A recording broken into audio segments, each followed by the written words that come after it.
Di antaranya Hanzalah radhiyallahu anhu.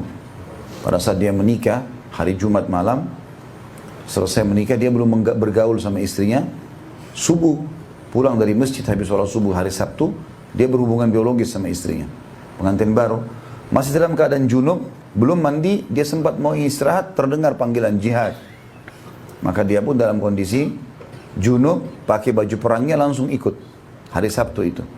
Ternyata waktu masuk di kancah Uhud, dia termasuk orang-orang yang pertama mati syahid. Waktu selesai peperangan, dikumpullah jenazah muslimin, khusus jenazahnya Hanzalah ini, Nabi SAW melihat ke arahnya lalu mengalihkan kembali pandangannya. Kata para sahabat, ya Rasulullah, kenapa? Ada apa dengan Hanzalah? Yang lain Nabi lihat-lihatin semuanya. Kenapa kok ini enggak Nabi alihkan pandangannya? Kata Nabi SAW, aku diperlihatkan istrinya dari bidadari menjemputnya. Jadi interaksi sama ahli surga sudah ada. Gitu kan? Sudah luar biasa gitu. Ya, ini semua jelas-jelas. Dan pernah saya ceritakan, kalau masih ingat kisah tentang anak muda yang dinukil dari seorang tabi'in, Abu Qatadah radhiyallahu anhum rahimahumullah semuanya. Dia seorang panglima perang. Kemudian dia pun bilang, setiap kali dia pulang ke kampungnya, di wilayah Irak, dia di negeri Syam, dia selalu motivasi orang-orang untuk ikut jihad. Bergabunglah lagi pasukan dengan dia. Orang-orang sipil, masyarakat biasa. Jihad nih lagi, ayo ikut semuanya. Sampai dia temui ada seorang, waktu dia lagi motivasi begitu, malam hari dia pulang ke rumahnya. Pas dia lagi mau istirahat, ada ketukan dari luar rumah, pintunya, dan yang ada suara-suara perempuan di malam hari.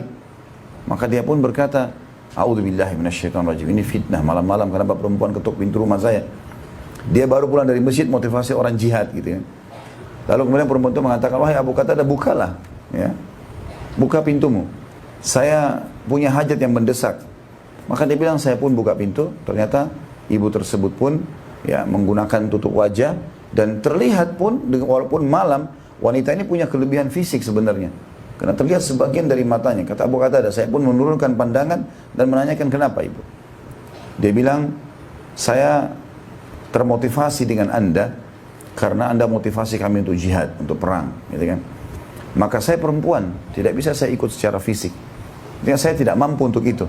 Tapi saya punya rambut yang sangat indah dan sangat kuat. Rambutnya panjang sekali. Saya sudah memotongnya dan saya sudah menjadikannya sebagai tali kekangan kuda.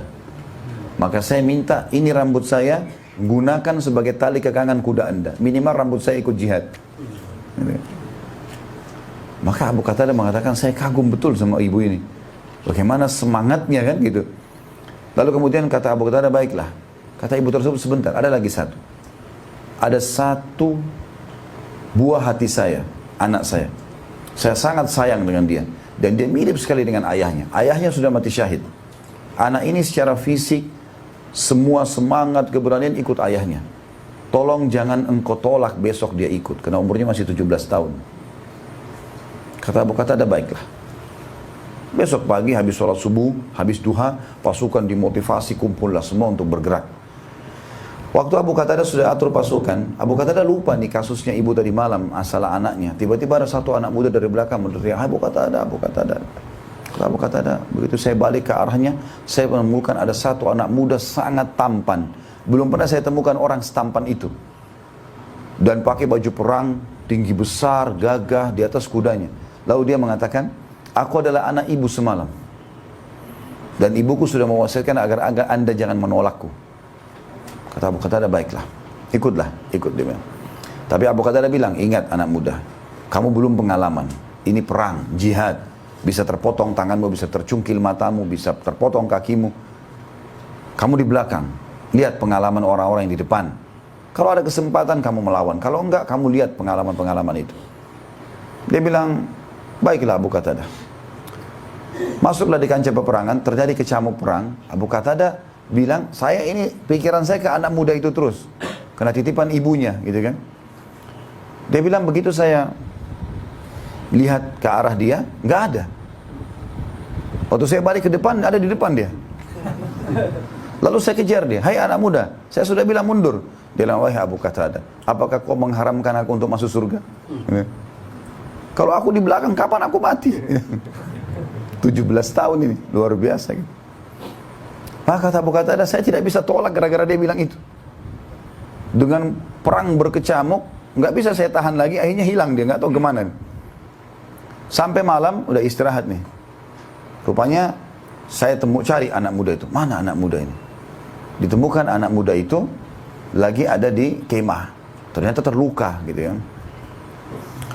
Ada kalau tidak salah belum terluka dia. Dia ada. Lalu Abu Qatada datangin. Kata Abu Qatada, dia lagi tidur anak muda ini. Belum terluka, maaf. Dia atau ada terluka sedikit. Terluka sisi kanannya, pundaknya. Lagi dibalut. Abu Qatada datang, dia lagi tidur. Abu Qatada perhatikan, ini anak tidur kok kayak senyum. Lalu Abu Qatada tunggu di sebelahnya sampai dia terbangun, anak muda ini. Waktu terbangun, Abu Qatada bilang, kenapa kau tersenyum? Dia bilang, demi Allah Abu Qatada, saya mimpi masuk surga. Dan saya melihat ada satu bidadari, satu perempuan sangat cantik. Luar biasa, saya belum pernah lihat perempuan seperti itu. Dan dia mengajak ngobrol saya. Saya pun dalam mimpi seakan-akan mau menjamahnya. Maka perempuan itu berkata, belum saatnya hai suamiku. Padahal dia belum beristri. Kau akan menemuiku besok. Kata anak muda ini, saya berharap Abu Qatada besok saya mati syahid. Abu Qatada bilang, saya kagum sama ibunya, kagum sama anaknya nih. Ini luar biasa gitu. Apa ibunya tanamkan kepada anaknya sampai begini nih? Dia bilang, baiklah, tapi ingat, wasiat saya tetap kau harus di belakang. Lihat pengalaman segala macam. Besok berperangan di depan lagi anak muda itu. Dia tanya lagi sama Abu Qatada, kenapa kau di depan? Abu Qatada, apa kau haramkan saya dari surga? Terjadi hal yang sama, tidak bisa lagi kita saling bertemu karena pasukan berkecamuk. Zaman sekarang orang tembak-tembakan dari jarak jauh. Zaman dulu harus berhadapan gitu kan.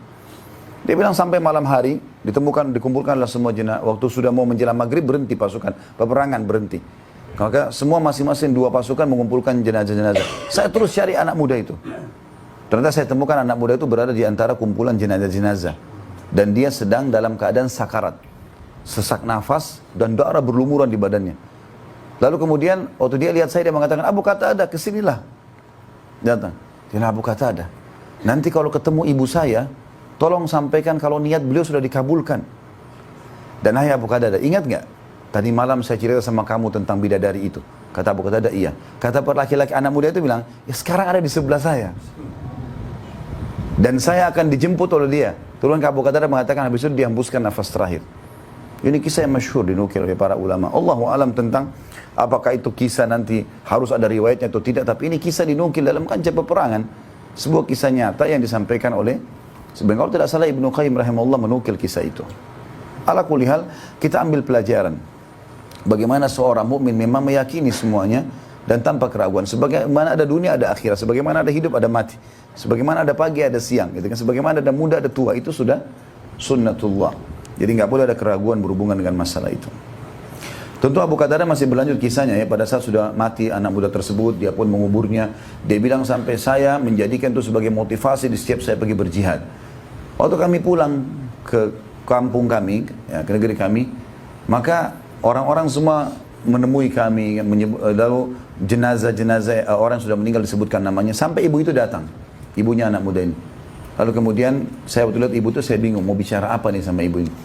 Begitu melihatnya lalu dia mengatakan, wahai Abu Qatada, apa yang terjadi dengan anakku? Kata Abu Qatada, Allah subhanahu wa ta'ala sudah menerima. Kata dia, kira-kira apa yang kau ingin jawaban? Kata ibu tersebut, kalau seandainya kau menyebutkan dia mati syahid, maka itu kegembiraan yang abadi. Tapi kalau kau katakan tidak dia pulang, itu kesedihan yang abadi. Lalu kata Abu Qatada, bergembiralah karena Allah subhanahu wa ta'ala sudah menerima niatmu. Maka ibu tersebut menangis sambil sujud kepada Allah karena anaknya mati syahid. Gitu. Ini luar biasa. Berapa banyak ibu-ibu sekarang yang anaknya mau ke masjid, jangan nak, nggak usah ke masjid. Hujan, kasihan gitu. Bagaimana kalau jihad? Ya. Masuk pesantren jangan jauh dari orang tua, padahal belajar Al-Quran dan Sunnah. Jangan semua akhirnya jadi jauh dan lemah gitu.